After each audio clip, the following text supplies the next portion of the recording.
Hospitals are supposed to be safe. But when the lights dim and the halls go quiet, that's when the real patients come out. This happened to me during my first year as a night shift nurse at Ridgeway Regional Medical Center. I'd only been working there for about 3 months, just enough time to settle into the routine. I actually liked the night shift. It was calmer, quiet, gave me time to think.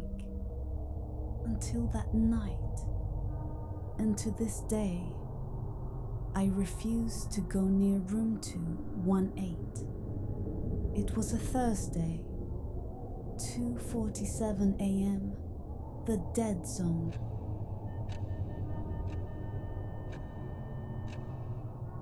Most patients were asleep, and the only sound was the hum of ventilators.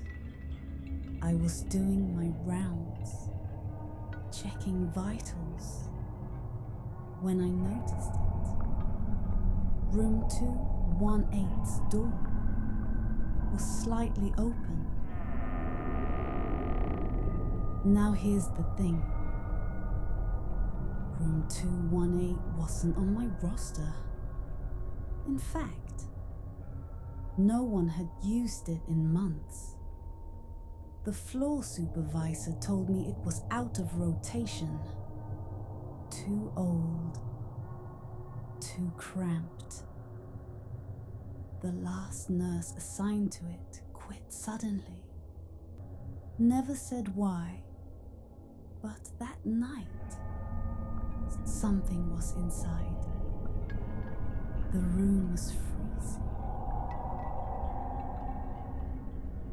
Like someone had left a window open in the middle of winter. The walls were yellowed, peeling. The bed, a rusted metal frame with a stained mattress, was supposed to be empty. But someone was lying there.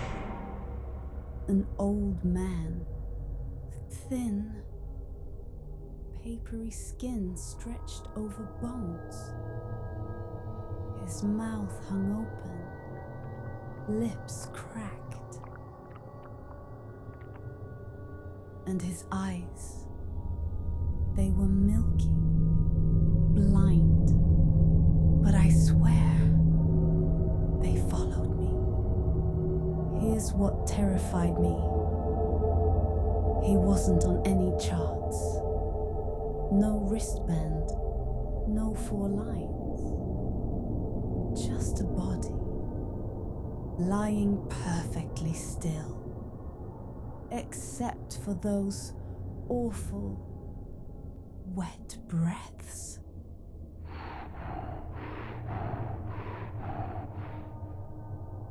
I radioed for assistance.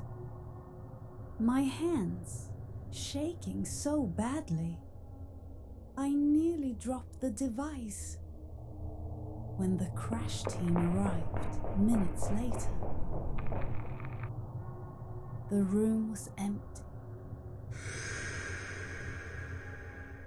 No patient, no indent on the sheets.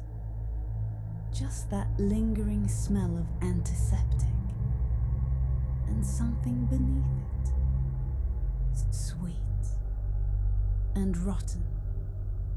The head nurse checked the logs. No patient was assigned to 218. Not tonight, not ever. Security pulled the footage, and that's when I saw it. They pulled it to prove I was hallucinating. From exhaustion, maybe. The screen showed me standing alone in an empty room, talking shrinking to nothing. But then, at the 2:47 a.m. time stamp, exactly when I first entered, the footage glitched just for half a second.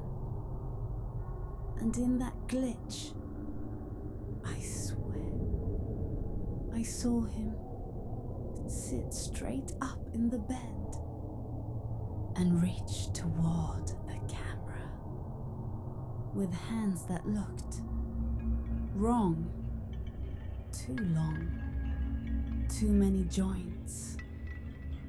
The security guard deleted the footage.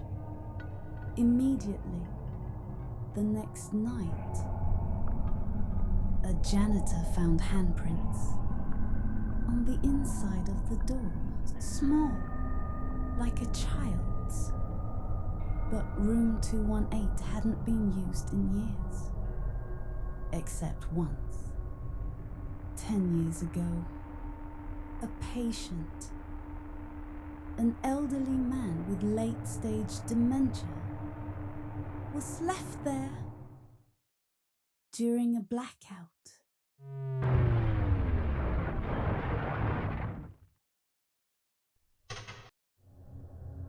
The power came back, but his oxygen machine didn't. They found him 3 hours later, fingers bloody from scratching the door. I handed in my resignation the next morning. No explanation. They didn't ask for one. But sometimes, when I'm alone at night, I still hear that wet breathing. And I know, wherever room 218 is, whatever that thing was, it's still there, waiting for the next shift change.